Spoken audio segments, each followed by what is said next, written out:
নমস্কার বন্ধুরা, জয়ার পাকশালাতে সবাইকে স্বাগত। আজকে চিংড়ি মাছ দিয়ে কচু শাক করে দেখাবো। রেসিপিটি পুরো দেখার অনুরোধ রইল। আসুন দেখে নেওয়া যাক কীভাবে এটা করছি।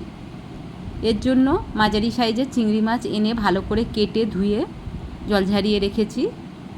কচু শাক আমি কেটে নিয়েছি। আমার এর আগের ভিডিও ইলিশ মাছের মাথা দিয়ে করেছি, তাতে কচু কিভাবে কাটতে হয় কচু শাক সেটা আমি দেখিয়েছি। একটা কড়া বসিয়ে নিয়েছি, তার মধ্যে এই কচু শাকটা দিয়ে দিচ্ছি।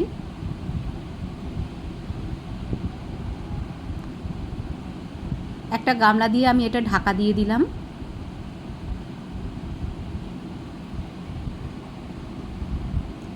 গামলাটা তুলে নিয়েছি, কিছুটা কমে গেছে। আমি নিচেরটা ওপরে কচু যেটা নিচে আছে সেটা উপরে তুলে দিচ্ছি, আর উপরের যে কচু শাকটা সেটা নিচে দিয়ে দিচ্ছি। নিচেরটা অনেকটাই নরম হয়ে গেছে, উপরেরগুলো এখনও সেভাবে কিছু হয়নি।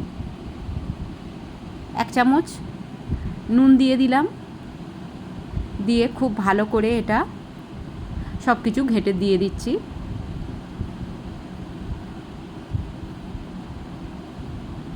নুনটা যাতে চারিদিকে লাগে।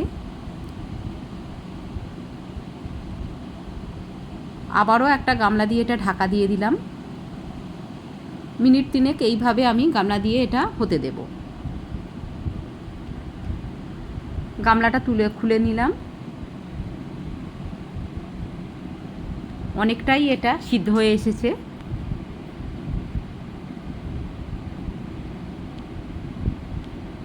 আরও কিছুক্ষণ আমি এটা সিদ্ধ করে নেব। পুরো জল বেরিয়ে এসেছে কচু থেকে, একদম কড়ার হাফেরও কম হয়ে গেছে। এটা আমার সিদ্ধ হয়ে গেছে।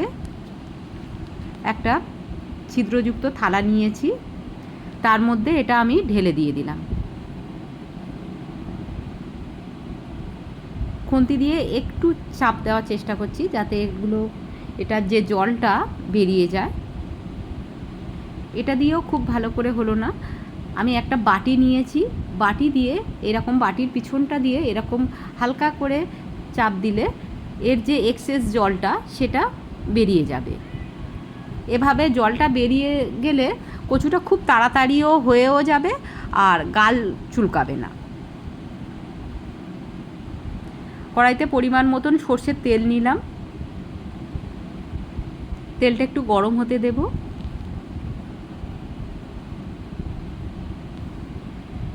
তেলটা গরম হয়ে গেছে। এবারে আমি যে চিংড়ি মাছ এখানে কেটে রেখেছি, এখানে আমার 200 গ্রাম চিংড়ি মাছ আছে, সেটা আমি এর মধ্যে দিয়ে দিলাম।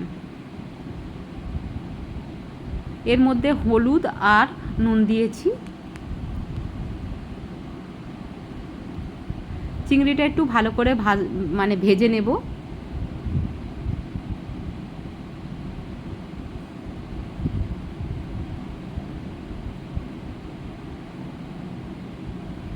খুব কড়া করে ভাজবো না, তবে একটু গাটা একটু লালচে মতো হবে, এইভাবে আমি এটা ভেজে নেব।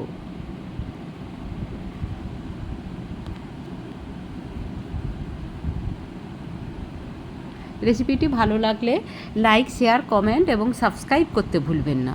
পাশে থাকা বেল আইকনটি প্রেস করে দেবেন। আমার নেক্সট ভিডিওর নোটিফিকেশান সবার আগে আপনার কাছে পৌঁছে যাবে। চিংড়িটা ভাজা হয়ে গেছে, আমি এটা তুলে নিলাম। এখনও কড়াইতে অল্প কিছুটা তেল আছে, আমি এর মধ্যে আরও কিছুটা তেল দিলাম।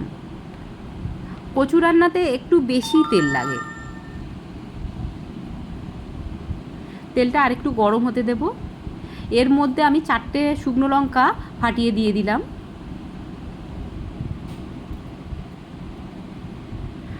আর 1/2 চামচ কালো জিরা দিলাম।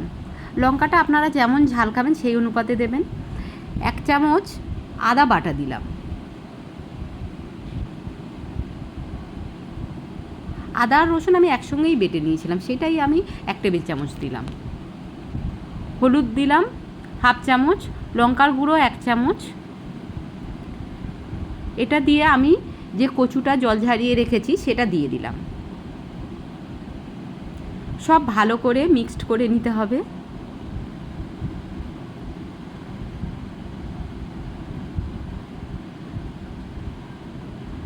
গরম ভাতের সঙ্গে এই রকম কচুর তরকারি যদি থাকে সেদিনকে মানে খাওয়াটা বেশিই জমে যায়।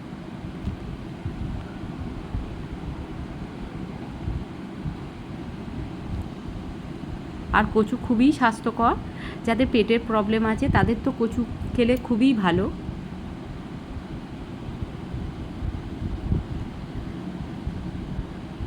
এটা আরও কিছুক্ষণ একটু হতে দেব।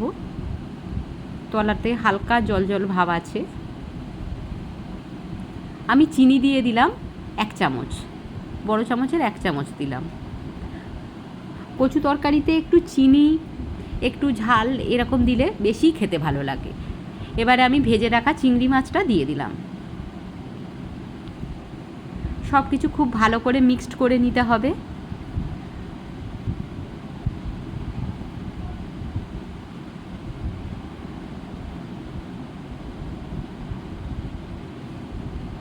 এখনও অনেকটাই জল ভাব আছে, আমি আরও কিছুটা শুকিয়ে নেব। এটা 1/2 চামচেরও কম নুন দিলাম। আমি কচু যখন সিদ্ধ করে নিয়েছিলাম তখন লবণ দিয়েছিলাম, ওই জন্য এখন অল্প করে একটু দিলাম।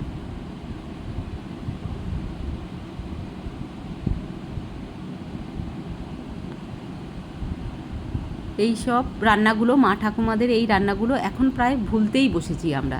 এইভাবে যদি রান্না করে বাড়িতে করা যায় তাহলে বাড়ির সব লোকই খুবই খুশি হয়ে সেদিনকে খাবে।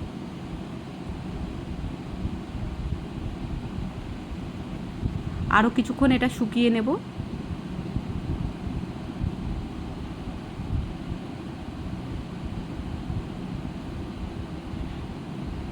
এটা অলমোস্ট হয়েই এসেছে, কড়া থেকেই ছেড়ে ছেড়ে আসছে।